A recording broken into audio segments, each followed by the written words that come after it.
Olá, eu sou o professor Rogério Graceto e este é o quinto vídeo da nossa série sobre Código Florestal. E como nos vídeos anteriores, vale aqui um disclaimer, que esse vídeo tem finalidades exclusivamente pedagógicas e eu usei algumas imagens da internet, procurei referenciar a fonte sempre que possível, mas se por acaso você é o dono de alguma dessas imagens e se sentir prejudicado, por favor entre em contato comigo que eu retiro a imagem do vídeo.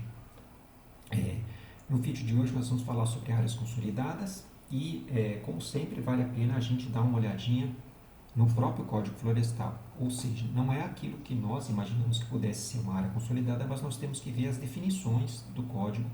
Uma coisa muito importante que nós temos visto desde o primeiro vídeo. Se você não viu os outros, sugiro que volte e veja na sequência essa série sobre Código Florestal para poder compreender melhor os conceitos que nós vamos utilizar aqui. E no artigo 3º é aquele onde nós já vimos que ele trata de todas as definições que a gente tem que valem para o Código Florestal. Que é isso que quer dizer essa expressão aqui: para os efeitos desta lei entende-se por, e aí vem todas as definições relevantes para o Código Florestal. E uma das definições que o Código Florestal nos dá é justamente a de área rural consolidada. Então é uma área com uma ocupação antrópica pré-existente. Ele coloca uma data aqui, como nós vimos, né, anterior a 22 de julho de 2008, ou seja, o que foi desmatado depois dessa data não é mais consolidado, é irregular. E que tipo de ocupação antrópica é essa? Podem ser edificações, a casa da pessoa, podem ser benfeitorias, né, um curral, uma instalação de extração de água, ou podem ser as próprias atividades agro-silvopastoris, ou seja, pastagens, culturas agrícolas e silvicultura, pinos, eucalipto, teca, etc. E também aqui o pousio, ou seja, se a área era utilizada, mas estava apenas descansando para se recuperar um pouco, ainda assim era considerado área consolidada. E nós vamos ver o que acontece com essas áreas consolidadas. Elas valem tanto para APPs como reservas legais, e nós vamos ver que o grau de recomposição vai variar de acordo com o tamanho da propriedade. Ou seja, no fundo, o que está se dando é uma anistia parcial a desmatamentos ocorridos antes de 2008, que pelo Código Florestal anterior deveriam ser recompostos integralmente, e pelo novo Código o grau de recomposição vai variar de acordo com o tamanho da propriedade. Aqui nós vemos, por exemplo, esse esqueminha aqui feito pela Embrapa, como é que estava a reserva legal. Então, se o imóvel tinha menos do que 4 módulos fiscais, aqui diz que a reserva legal é a área constituída com vegetação nativa nesta data. Ou seja, se não havia nenhuma vegetação nativa nesta data, fim de papo, não precisa de reserva legal. Se o imóvel tinha mais do que 4 módulos fiscais e, por acaso, a área não atendia aqui as recomendações do Código Florestal, que nós vimos lá no vídeo sobre reserva legal, o proprietário podia recompor ou compensar, por exemplo, adquirindo uma cota em outra propriedade, né? Então, eu tenho que tanto interromper as atividades como está tendo aqui, começar a recompor em até 2 anos e fazer um plano de recuperação ambiental. E agora você deve estar se perguntando o que é o módulo fiscal. O módulo fiscal é uma saída que o Código Florestal encontrou para colocar um tamanho relativo em vez de um tamanho absoluto em hectares. Por exemplo, recomposição menor aqui, a gente podia chutar um valor em propriedades menores do que 100 hectares não seriam necessárias e maior do que 100 hectares seriam necessárias. O módulo fiscal é um tamanho que é medido em hectares, mas ele é um tamanho variável, ou seja, como se fosse um índice, um indicador. Ele varia de acordo com o município que você está e ele é maior ou menor dependendo do grau de ocupação daquela região. Então, por exemplo, aqui no sul de Minas Gerais, onde nós estamos lotados, o módulo fiscal varia em torno de 23, 24, 25 hectares. Então, qualquer propriedade, vamos supor, menor que em torno aqui de, por volta de 100 hectares, não precisaria mais recompor, não precisa mais recompor a reserva legal se desmatou antes de julho de 2008. Agora, o módulo fiscal próximo de grandes municípios, por exemplo, em São Paulo, Rio de Janeiro, Belo Horizonte, é bem pequenininho, se eu não me engano, em torno de 5 hectares. Já se a gente for olhar o módulo fiscal na Amazônia, ele está 100 hectares ou mais. Então, nós vemos que se alguém desmatou totalmente a sua propriedade numa Amazônia e a sua propriedade era menor que 400 hectares, por exemplo, está de boa, está tranquilo. Ela não precisa mais recompor a reserva legal. Por isso que foi um item que os ambientalistas criticaram muito, porque 4 módulos fiscais não é exatamente uma propriedade pequena, né? Se a gente for pensar num contexto do sul-sudeste, onde temos módulos fiscais em torno de 20, 30 hectares em boa parte da região, às vezes menor, uma propriedade em torno de 50 hectares, 60, 80 hectares, que cairia nessa categoria aqui, não é bem um pequeno proprietário, já chega a ser um proprietário médio, mas está de boa, ele está sossegado, não precisa mais recompor, só se estiver acima do que 4 módulos fiscais.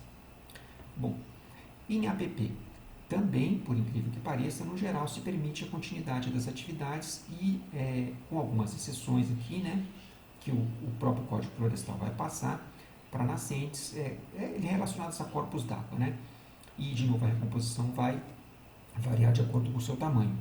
Então, nesse site aqui da cartilha do Código Florestal, que tem o link aqui, que é um site muito bom, muito ilustrativo, nós vemos que se você tinha até um módulo fiscal, você precisa recompor apenas 5 metrinhos aqui na margem do corpo d'água. Isso tem uma coisa muito importante, independentemente da largura do corpo d'água.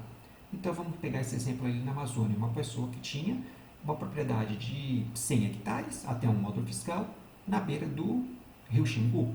Vamos pensar assim? 5 metros de cada lado, você está tranquilo, de boa, não precisa recompor mais do que isso. 8 metros, melhorou bastante, melhoramos aqui 3 metros, se a sua propriedade tinha de 1 a 2 módulos fiscais. 15 metros se tinha de 2 a 4 módulos fiscais, e se você tem acima de 4 módulos fiscais, você precisa recompor de acordo com o seu plano, em um mínimo de 20 e um máximo de 100 metros. Então, nós vemos que também não é a recomposição integral, porque rios muito largos, que é como a gente comentou aqui na região amazônica, o mesmo rio Paraná, o rio Paraguai, o rio Uruguai, que nós temos pontos com larguras acima de 500 metros, que teriam que ter APPs também de 500 metros de cada lado, não precisa recompor mais do que 100 metros. Então, também foi outra anistia aí de forma meio paralela, que foi outra coisa que os ambientalistas também criticaram muito, porque você não precisa recompor integralmente a área de preservação permanente, mesmo nas margens desses rios amazônicos extremamente grandes. Corpos nascentes, 15 metros só. Se você voltar no nosso vídeo lá onde a gente fala das APPs de nascentes, a área de preservação permanente dela é 50 metros. Então, aqui, independente do tamanho da sua propriedade, só com 15 metros você já está de boa, não precisa recompor o restante. Lagos e lagoas naturais, gente, aqui tem uma coisa importante, tá? Não estamos falando de reservatórios artificiais, por exemplo, para hidrelétricas, que nós já vamos ver aqui o detalhezinho, o pulo do gato também do Código Florestal. Então, tem essas medidas aqui em escadinha, 5, 8, 15 e 30, dependendo de acordo com o tamanho da propriedade, né? Até um módulo, 1 a 2, 2 a 4 ou acima de 4 módulos fiscais. Tudo eu tirei aqui dessa cartilha aqui do Código Florestal, desse site. Por fim, APPs de veredas, né? Um ambiente super frágil, super importante, na região de Cerrado do Brasil Central. Se o seu imóvel tem menos do que 4 módulos fiscais, recompõe 30 metros. Acima do que 4 módulos fiscais, recompõe aqui só 50 metros. É interessante a gente ver aqui também outros tipos de APPs. Nessa primeira imagem aqui, eu procurei ilustrar 3 tipos de APPs. APPs aqui em locais muito íngremes, né? Acima de 45 graus de inclinação. APPs de topos de morro e APPs em cotas acima de 1.800 metros. E nesse outro aqui são as APPs de bordas de tabuleiros e chapadas. Nesses aqui, o Código Florestal nos diz que é permitida a manutenção de atividades florestais e cultura de espécies lenhosas perenes ou de ciclo longo. Então, aqui a gente pode pensar espécies lenhosas, laranja, cacau, maçã, algumas outras frutíferas, eventualmente até café a gente pode considerar. Então, nesses tipos de APPs, você não precisa recompor. Você pode manter essas atividades florestais ou culturas de espécies lenhosas, perenes ou de ciclo longos, além de infraestrutura física. Se você tinha assim, alguma habitação, alguma benfeitoria que você tinha feito na sua propriedade. Esse tópico das áreas consolidadas é um tópico que as pessoas costumam pular muito, porque ele está lá no finzinho do Código Florestal. E está numa seção que a gente está escrito lá, vou tentar chegar rapidinho ali, que são as disposições transitórias. As pessoas costumam já estar cansadas de ler o Código Florestal, que é muito comprido, aí vê aqui disposições transitórias, falar, não vou ver, isso é coisa de legislação e tal. Mas a gente olha aqui, ó, áreas consolidadas em áreas de preservação permanente. É um tópico muito importante. É com esse tópico que se deu a anistia para diversos desmatamentos ocorridos antes de 22 de julho de 2008. Eu tinha comentado também sobre os lagos artificiais, e se a gente for olhar aqui, ó,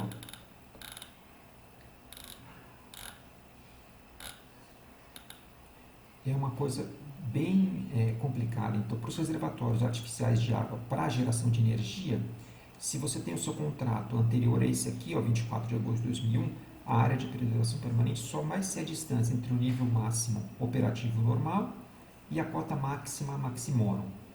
Não precisa se preocupar com os detalhes desses nomes todos, mas no fim, se vocês procurarem na internet, vocês vão ver que não é como se fosse o máximo normal que a usina opera, o reservatório da usina opera, e o máximo do máximo que pode ser atingido com a inundação daquele local antes de começar a soltar a água pelas comportas. Então, não é uma distância muito grande, então você não precisa recompor toda aquela área de preservação permanente no entorno. E aqui, por exemplo, nós temos muitos lagos antigos, né? Várias usinas no Rio Paraná, várias usinas no Rio Grande, inclusive o Lago de Furnas, que não vai precisar mais ser recomposto integralmente, como nós comentamos no vídeo lá das áreas de preservação permanente, é um tiro no pé, porque é, no fim, ruim para a própria empresa de energia hidrelétrica. E depois, se a gente desce mais um pouquinho aqui, a gente vai ver sobre as áreas consolidadas em áreas de reserva legal. Então, eu sugiro muito que vocês leiam com atenção, porque são muitos tópicos detalhados, muitas regrinhas. Quem for trabalhar com sensoriamento remoto e sistema de informação geográfica para mapear as áreas de preservação permanente, as áreas de reserva legal, as áreas consolidadas, o que pode ser mantido, o que não pode ser mantido, precisa consultar, porque são muitas regrinhas e teve muita anistia para desmatamentos ocorridos, de novo, antes de julho de 2008. Depois de julho de 2008, não, o desmatamento é ilegal e tem que ser recomposto. Tá? Então, esse aqui foi o vídeo sobre as áreas consolidadas. Se você não compreendeu algum conceito, volte nos nossos vídeos anteriores para recapitular os conceitos que a gente fala aqui nesse vídeo.